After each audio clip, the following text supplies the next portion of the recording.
deluge. However, peace was breached not by a tussle between Marduk and Ninurta, or a direct squabble between the clans of Enki and Enlil. Turmoil erupted when Marduk's very own progeny, aided by the Igigi, tore asunder the calm and peace woven by Ninhursag. Considering the Egyptian context within the Anunnaki story, it's necessary to clarify some points. Satu, the offspring of Marduk and Sarpanit, is the Egyptian god Seth, and will henceforth be referred to as such. Asar, another scion of Marduk and Sarpanit, will from now on be called Osiris.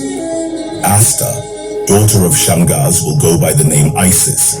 Nebat, also a daughter of Shamgaz, will be known as Nephthys. Horon will answer to the name Horus. Enki shall be Ptah. These names, Satu, Asar, Asta, Nebat, and Horon, will from this point be retired, and only their more familiar Egyptian monikers will be used. And now let us march forward with this tale that unveils the rich tapestry woven by the intermingling of Sumerian and Egyptian cultures, shedding light on key aspects of the Anunnaki's sojourn on Earth. When Marduk and Sarpanit were on Mars,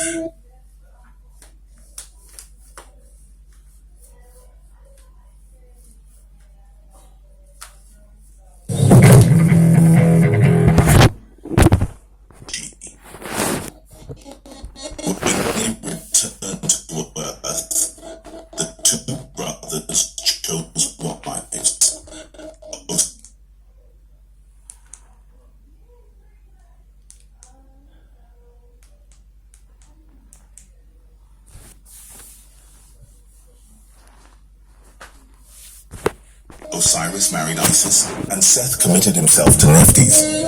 Osiris chose to stay in the dark-hued land with his father Marduk, while Seth established his residence near the landing place, where the Igigi and Shamgaz dwelled.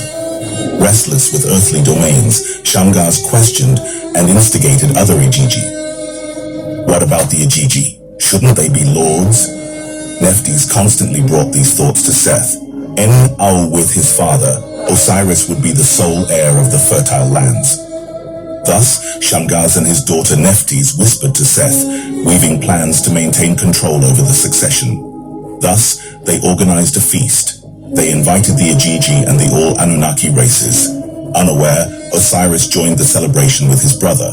Nephthys, his wife's sister, adorned herself and sang a song to Osiris while playing the lyre.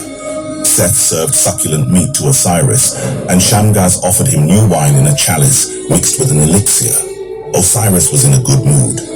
He sang joyfully and took part in the music, playing the cymbals. Later, under the effect of the drink and the elixir offered by Shamgaz, Osiris fell to the ground. "Let him rest," said the hosts, and so they took Osiris to another chamber. They led him to a coffin and closed it with strong clasps, throwing it into the sea. Upon learning of what had happened, Isis wept profusely for the death of her husband.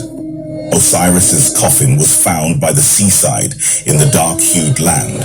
His lifeless body lay inside, stiff and cold. The breath of life had escaped from his nostrils. Marduk, devastated, tore his garments and covered his forehead with ashes. my son," lamented Sarpanit, immersed in grief and sadness. Disturbed, Enki cried out, "The curse of Cain repeats itself," he exclaimed in agony to his son Marduk. Isis raised a lament.